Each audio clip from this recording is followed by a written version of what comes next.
நாம் இப்போ இந்த வீடியோவில் சேப்பங்கிழங்கு வறுவல் எப்படி பண்ணலாங்கிறத பார்ப்போம் வாங்க. சேப்பங்கிழங்கை தண்ணீரில் சுத்தம் செஞ்சுக்கிங்க. குக்கரில் கிழங்கை போட்டு மஞ்சள் தூள் சிறிதளவு எண்ணெய் ஊற்றி 2 விசிலுக்கு வேக வச்சு எடுத்துக்கோங்க. வேக வைத்த சேப்பங்கிழங்கை சூடு ஆறியதும் தோல் நீக்கி எடுத்துக்கலாம்.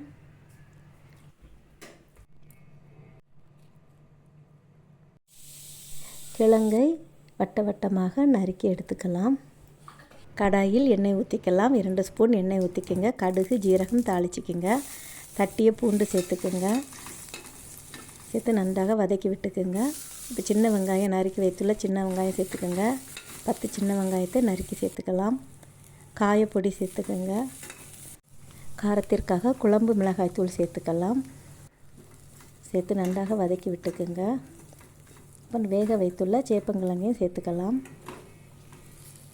வதக்கும் போது எண்ணெய் அதிகமாக தேவைப்பட்டால் நீங்கள் தேவைப்பட அளவுக்கு ஊற்றிக்கலாம். கிழங்கிற்கு தேவையான அளவு உப்பு சேர்த்துக்குங்க. 1 டேபிள் ஸ்பூன் அரிசி மாவு சேர்த்து கலந்து விட்டு அடுப்பை ஆஃப் பண்ணிக்கோங்க. இப்போ சேப்பக்கிழங்கு மசாலா ரெடி. இப்போ நம்ம ரோஸ்ட் பண்ணிக்கலாம். இப்போ சேப்பக்கிழங்கை ரோஸ்ட் பண்ணிக்கலாம். தவாவை அடுப்பில் வச்சுக்கிங்க. எண்ணெய் ஊற்றிக்கிங்க. சிறிதளவு எண்ணெய் ஊற்றினால் போதும். இப்போ ஒவ்வொன்றாக எடுத்து தோசைக்கல்லில் வச்சுக்கிங்க. திருப்பி மாற்றி போட்டுக்குங்க. ரொம்ப டேஸ்டான சேப்பங்கிழங்கு ரோஸ்ட் ரெடி. இது போல் செஞ்சு பாருங்கள். சேப்பக்கிழங்கு ரோஸ்ட்டு சாதத்துடன், சாம்பார் சாதம், தயிர் சாதத்துடன் சாப்பிட மிகவும் ருசியாக இருக்கும்.